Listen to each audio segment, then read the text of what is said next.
Please welcome the curator of Long Read Sundays to take a look at some of the most important and hotly contested narratives of blockchain today, Nathaniel Whittemore.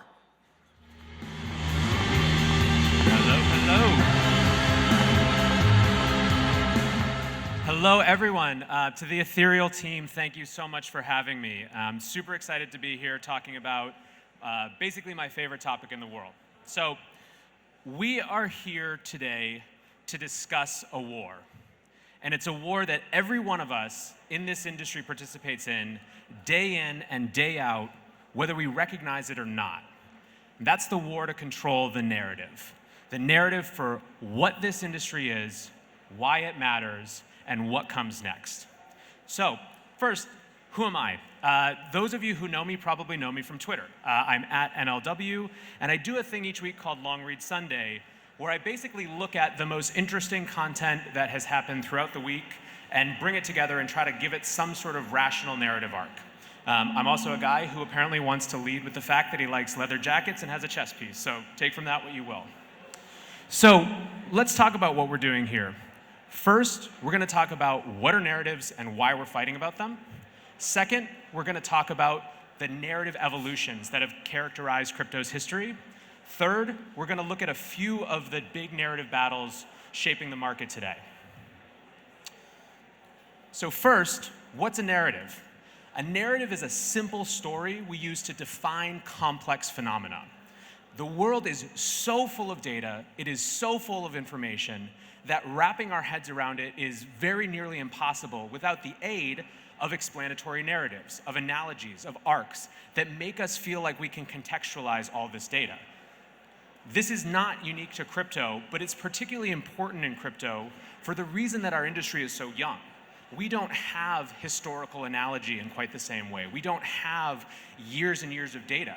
We are forced to rely on our own instincts about what things mean. Why Battlelines?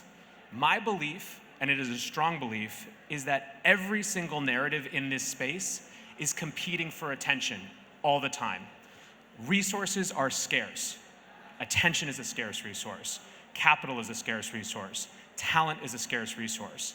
And so when we are competing to explain what's going on and why it matters and what comes next, effectively we are marketing the narrative that we care the most about, that we're the most invested in. And it's important to remember and to understand that narratives are in fact marketing. Even though it's not the same type of marketing as a company who's sponsoring a booth at an event or doing a piece of content, the people who are pushing and telling the stories that we see and that shape our understanding of this space are very much marketing their instincts. So there's a reflexive cycle of narrative marketing that makes this such an important force. You have projects that build and market against narratives. If you choose to make a DeFi application versus something else, you're invested in people believing that that's an interesting, important use of people's time, that it has something to say about the future. Capital allocators are investing constantly against the narratives that they think are most interesting. And then, of course, when that happens, the market reacts. And either the market reacts positively to those narratives and they get reinforced and the cycle spins around again, but just amplified, or the market rejects those narratives and we're on to something else. This reflexive cycle, again, it's character of every industry, but particularly in such a young industry where it's volatile, it's effectively a public market type asset inside a private market zone. This flywheel spins much faster. The summary of this is that you have to think when you're looking at narratives about self-fulfilling prophecy. Everyone telling the story of a particular narrative is trying to convince you that they're right, and in so doing, make that real. When you can convince someone that your DeFi narrative is the most important one, and then they make a decision to get involved with it, you are no longer in the realm of explaining narratives, you've created reality. So that's the stakes. So we can actually take some time and look at how this narrative evolution has happened in history. So let's go to Bitcoin first. This is a chart from an article called Visions of Bitcoin that was written by Nick Carter, who some of you know. He was at Fidelity and started Coinmetrics and is now at Castle Island Ventures, and Hasu, who's an independent researcher.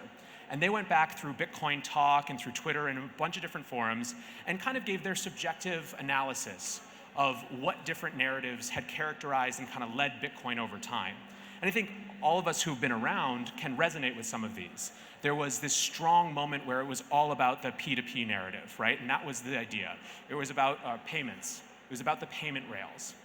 This was, for me, when I was first getting to know Bitcoin in 2012 in San Francisco, this was the narrative, right? Bitcoin wasn't a hedge against unstable monetary regimes. It was a thing that you could use in Coupa Cafe in Palo Alto to buy coffee as you were pitching your investor on something. It was also, for some people, that was kind of the big thing. Over time, that's given way to other narratives. And I think that if you look now, even, these narratives shift. So over the last year, especially as the market went down, you saw the resurgence of the store of value narrative, that this was not about payment, that we didn't care if merchants were adopting it, that it was about a hedge against unstable monetary regimes.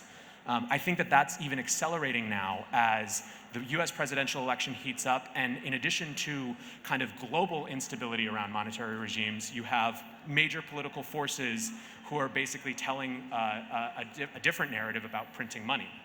This is something that comes up and up. And I think that the point of this is that even now, 10 years in, Bitcoin is still debating what its core narrative is.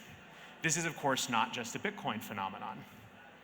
This comes from a piece called Visions of Ether, which was inspired by Visions of Bitcoin, and similar analysis, looking back through a variety of different media of public papers to see what stories had been told about Ethereum over time.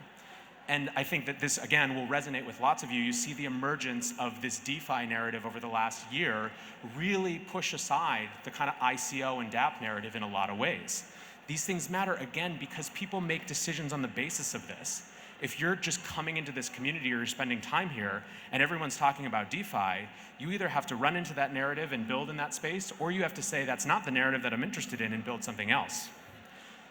The point is that 10 years into this industry, we are still debating the why of it. And this is a powerful force. I think any of you in this community know that many of the most vicious battles we face are around why. In fact, in that same piece, Nick Carter and Hasu said that the biggest source of conflict over the course of Bitcoin's history was competing and irreconcilable visions of what Bitcoin was and why. I think it's useful to note, because the whole point of this section is that narratives matter, that when narratives have a sufficient amount of belief sustained over a sufficient amount of time, they can actually take on aspects of religion. And you see this in kind of the dogmatism with which people will fight for their beliefs. So these are powerful forces. They're not small things. But of course, not all narratives are big and epical battles. Some of them are about right now. And so what I want to do with kind of the second part of this talk is look at some of the conversations and narratives that are most contentious today. And so each of the next few narratives are something where there's a lot of conversation around it and potentially diametrically opposed views about it. So let's talk first about governance. I think anyone who's been in the Ethereum community this year, or really crypto at all, has seen numerous conversations about governance, big screeds on Medium about what governance means and what crypto law is.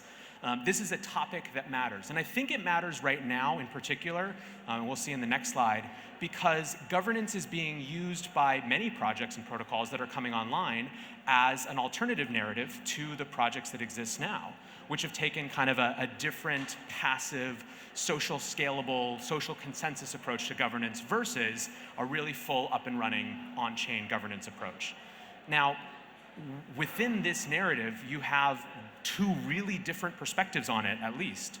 One is that on-chain governance and hybrid governance are going to create mechanisms for community leadership that were never possible before, that totally make us think differently about the way that we organize ourselves, both in the context of these protocols, but potentially even more broadly. On the other hand, you have an argument that this sort of on-chain governance, which in the absence of identity, relies almost always on some form of token share apportion voting and token holding based voting, just enshrines plutocracy. It means that the people who own the most in the network get the biggest say in the network. And so these views have kind of very different feelings about what the experiment of on-chain governance is going to mean. Now, of course, there's also a third perspective, which thinks that the second perspective about token holder voting is true, however, that it might be a good thing that we base decisions on skin in the game, and that the folks who have the highest kind of allocations in those networks are in the position to best know what's good for them, or at least to spend the most time thinking about that. And so maybe it's an okay thing that they have that sort of control. So this is very much unresolved, but it's, I think, one of the biggest textural fabrics of the conversation in crypto right now. The smart contract wars. We just had a panel discussion about this. I think this is an interesting one. This was an inevitable narrative. There was no way that, with Ethereum being the only game in town for so long, and then a number of new protocols coming online, that there wasn't going to be a battle for meaning and significance. Now, the interesting thing in the context of narratives with the smart contract war is that to some extent, the onus is on all of these new protocols to define their narrative in a way that differentiates them from Ethereum. Like, their job is to say, hey, despite the fact that they've got X years of tooling and community and all these things that make them the default choice, if I'm trying to build a smart contract platform, this thing that we have is different and powerful and is a narrative you should believe in enough to come work with us instead. That's, I think, where the governance narrative comes from in a lot of ways. I think it'll be interesting to watch people struggle to define a different narrative that can attract people.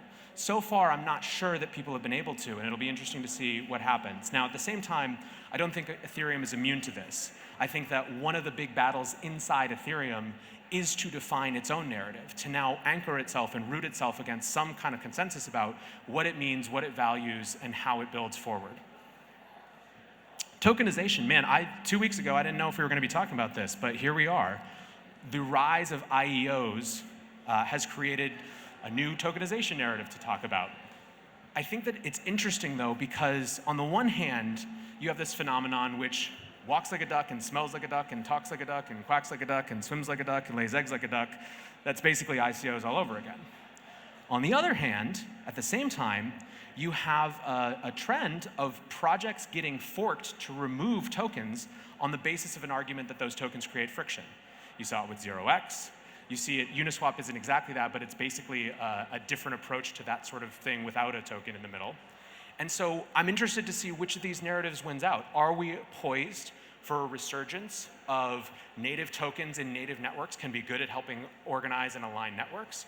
Or, alternatively, are we headed for an era where people are kind of down on tokens and they want to remove that friction?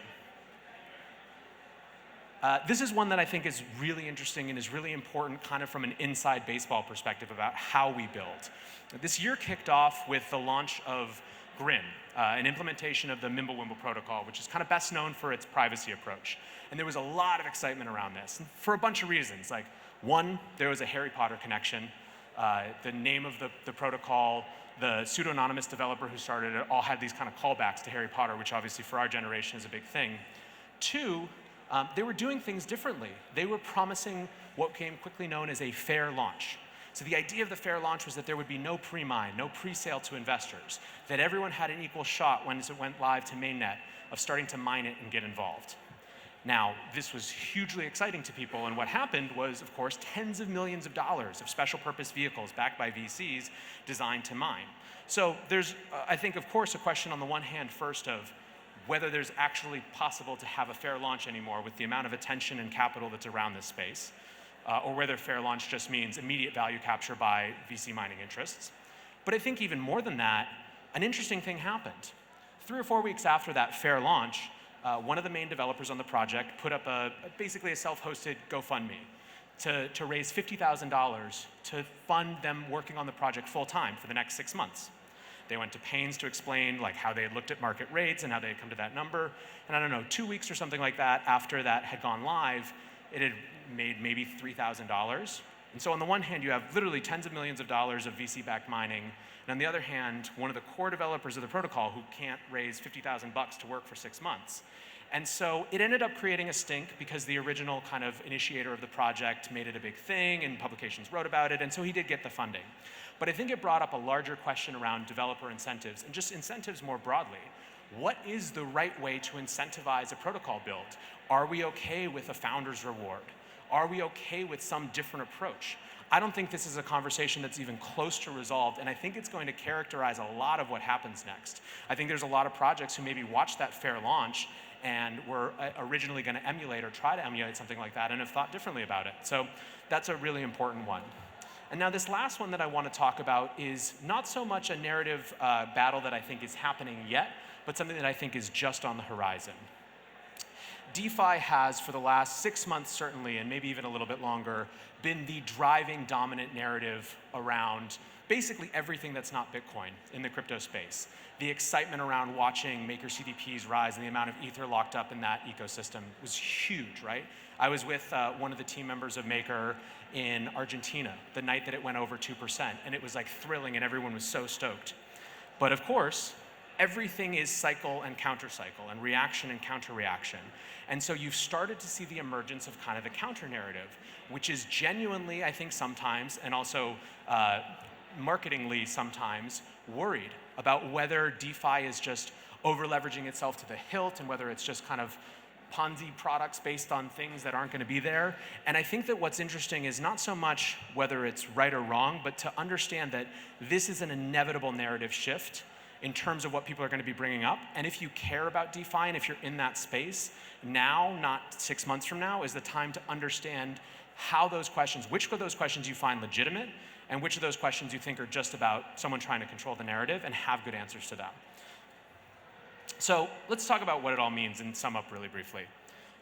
This is one of my favorite quotes of all time. Only the obtuse are unappreciative of paradox. So in some ways, I want to kind of leave you with a paradox about narratives. I hope that I've conveyed that narratives matter. I think that narratives matter in every business context, but especially in an industry so young, predicated on such a belief about what the future of the world could look like, what the future could be if only we make it so. Narratives are an incredibly powerful force. If you're not thinking about narratives, if you're not marketing against narratives, if you don't understand the narratives that your project is coming into, you're kind of driving your ship without a rudder. At the same time, I think we should make them matter less. Narratives have exactly the amount of power we give them. And the problem with narratives is when we rapidly shift our behavior on the basis of a change.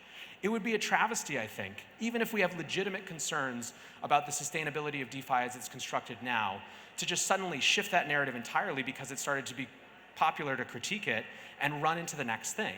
I think having commitment to what we believe and viewing it kind of outside the context of whatever the popular narratives are is incredibly important for the long-term build of this space. So that's my talk. I think this is so important. I'm excited to talk to you more about it. For those of you who don't follow me yet, I'm NLW on Twitter. I'm always talking about narratives. You can find me there. Thank you.